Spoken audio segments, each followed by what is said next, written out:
Hi students, welcome to another session of ecosystem. In this session, you will learn about nutrient cycling, one of the major functions of ecosystem.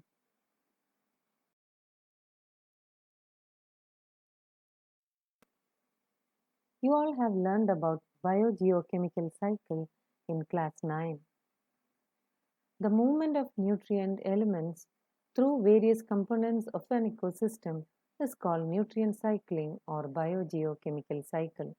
The total amount of nutrients like carbon, phosphorus, calcium, etc., present in the soil at any time is called standing state. It varies with the kind of ecosystem and season. The nutrient reservoir meet deficit arising due to imbalance in the rate of influx and efflux. Soil, moisture, pH, temperature, etc. regulate the rate of release of nutrients into the atmosphere.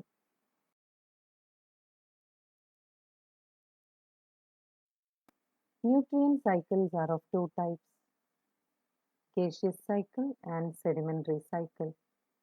Let's see the differences between gaseous cycle and sedimentary cycle. In gaseous cycle, the reservoir is the atmosphere, while in the sedimentary cycle, the reservoir is the Earth's crust.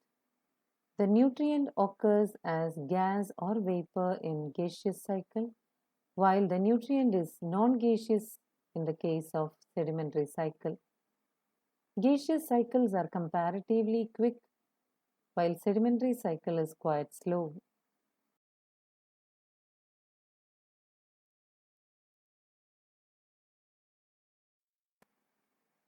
Carbon constitutes 49% of dry weight of an organism. 71% of the carbon is found dissolved in oceans, which is responsible for its regulation in the atmosphere. The carbon cycle occurs through atmosphere, oceans, and through living and dead organisms. It is estimated that 4 into 10 raised to 13 kilogram of carbon is fixed in the biosphere through photosynthesis annually. Let's see how carbon cycle occurs in the nature. Carbon dioxide in the atmosphere is taken up by the green plants and other photosynthetic organisms and is converted into organic molecules that travel through the food chain. Carbon atoms are then released as carbon dioxide when organisms respire. Decomposers also contribute substantially to carbon dioxide pool by their processing of waste materials and dead organic matter of land and oceans. The formation of fossil fuels and sedimentary rocks also contribute to the carbon cycle for very long periods. Burning of wood, forest fire, volcanic activity, and combustion of organic matter and fossil fuels are some additional source for releasing carbon dioxide in the atmosphere. Human activities like deforestation and vehicular burning of fossil fuels have caused an increase in the amount of carbon dioxide in the atmosphere. The carbon cycle is associated with the availability of other compounds as well.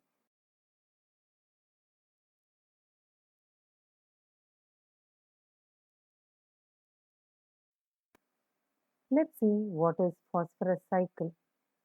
It's a sedimentary cycle. Phosphorus is a major constituent of biological membranes, nucleic acids, and cellular energy transfer systems.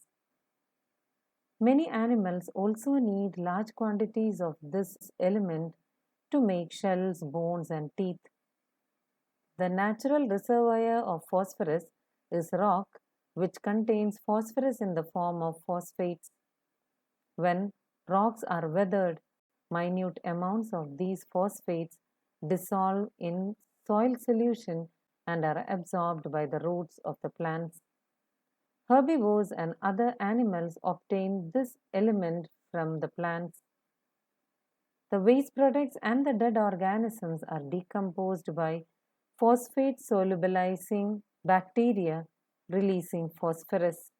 Unlike carbon cycle, there is no respiratory release of phosphorus into atmosphere.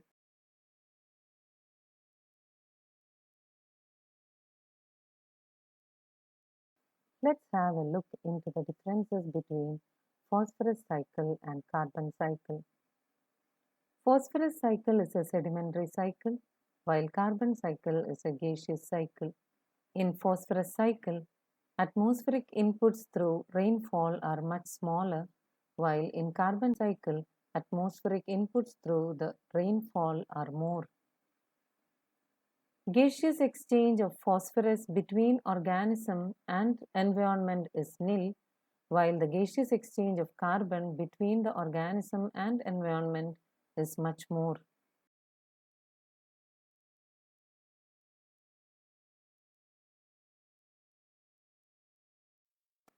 Healthy ecosystems are the base for a wide range of economic, environmental, and aesthetic goods and services. The products of ecosystem processes are named as ecosystem services. For example, healthy forest ecosystem purify air and water, mitigate droughts and floods, cycle nutrients, generate fertile soils, provide wildlife habitat, maintain biodiversity, pollinate crops, provide storage site for carbon, and also provide aesthetic, cultural, and spiritual values. Though value of such services of biodiversity is difficult to determine, it seems reasonable to think that biodiversity should carry a hefty price tag. Robert Constanza and his colleagues have very recently tried to put price tags on nature's life support services.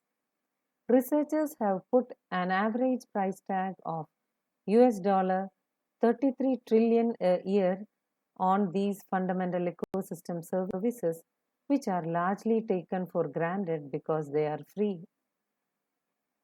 This is nearly twice the value of the global gross national product GNP, which is US dollar 18 trillion. Out of the total cost of various ecosystem services, the soil formation accounts for about 50% and contribution of other services like recreation and nutrient cycling are less than 10% each. The cost of climate regulation and habitat for wildlife are about 6% each.